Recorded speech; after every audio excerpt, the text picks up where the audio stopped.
Am I the a-hole for attending my daughter's class play? Just 4 months ago, I was released from prison after battling a severe cocaine addiction that led me to steal cars to support my habit. Unfortunately, I was caught and sentenced to 5 years for grand theft auto, along with an unrelated possession charge when the police discovered my stash during an apartment search. My time in prison became a turning point, as I managed to get clean and began attending support groups. Through good behavior, I was granted early release after serving 3 years of my sentence. Since then, I've remained committed to my recovery journey by securing a legitimate job as a chef and regularly attending NA meetings. Before my imprisonment, I was actively involved in the life of my 7-year-old daughter, Kelsey, who I share with my ex-girlfriend, January. However, everything changed when I was arrested 4 years ago. Jan ceased all communication, refusing to acknowledge my letters from prison. As a result, I've been estranged from Kelsey's life since she was 3 years old. Although I never relinquished my parental rights, I respected the situation and decided to re-enter her life when the time was right. To gain some insight, I hired a private investigator to look into Jan's life.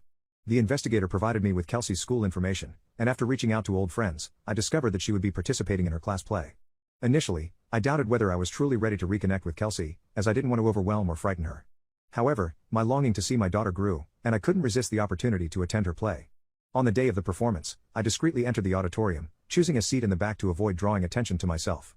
I watched the play with joy, though I suspected that Kelsey may not remember me due to our extended separation. After the play concluded, I decided it was best to leave without approaching her directly.